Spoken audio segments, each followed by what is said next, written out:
आता आपल्या आवडत्या मालिकेचे संपूर्ण भाग मालिका प्रसारित झाल्यानंतर लगेचच पाहू शकता फक्त सन नेक्स्ट वर. भारतातील प्रेक्षकांसाठी मोफत सेवा. साहेब, स्वानंदीला 50,000 रुपये देण्यामागचा निर्णय सुजितचा नव्हता, माझा होता. अच्छा, तुला काय वाटतं पैसे झाडाला लागतात?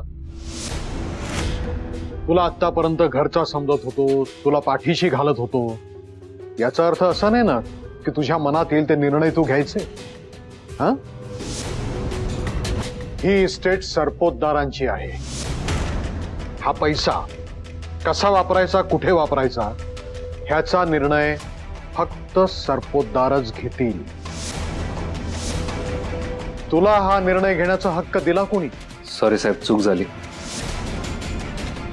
पण युनियन लॉ मध्ये असंच लिहिलेलं आहे की जर एखाद्या एम्प्लॉयला आपण काढणार असू तर त्याला 45 दिवसांचे पैसे दिले जातात. आणि आपल्याकडे आपल्या फॅक्टरीमध्ये एखाद्या एम्प्लॉयने जर चांगली ऑर्डर आणली तर आपण बोनस म्हणून त्याला काही अमाऊंट देतो. सो सगळी मिळून 50,000 रक्कम होत होती, तर तेवढीच रक्कम तिला दिली. मला पटतंय तुझं मणी. तू म्हणजे आपण युनियनच्या अगेन्स्ट उगाच खाजायचं ना डॅड. उद्या ते आपल्या मागे लागले, मीडियावाल्यांना तर काय सनसनीखेज बातम्या हव्याच असतात. सो गुड जॉब मणी, मला पटलंय, तू करेक्ट केलेस. हो. आणि साहेब सॉरी, मी समजू शकतो की बिझनेस म्हटलं तर कठोर निर्णय घ्यावे लागतात, पण एखाद्या एम्प्लॉयने जर मेहनत केली तर त्याची हक्काची मजुरी आपण हिरावून नाही घेऊ शकत. असं केलं तर तुम्हालाच आवडणार नाही ते.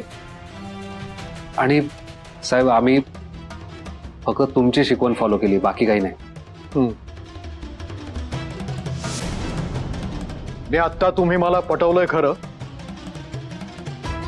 पण ह्याच्या पुढे कुठलाही निर्णय घेताना आधी मला विचारायचा. Is it clear? Yes dad.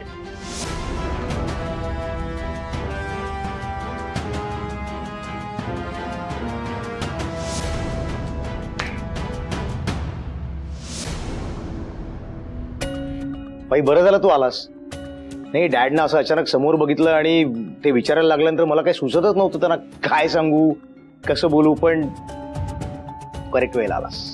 मणी द सेफ इयर. आपण आता आपलं ठरलंय ना, एनी हाऊस आनंदीला मदत करायची. बरं बाई, आत्ता तिच्याशीच बोलत होतो मी. तिनं भेटायला बोलवलं.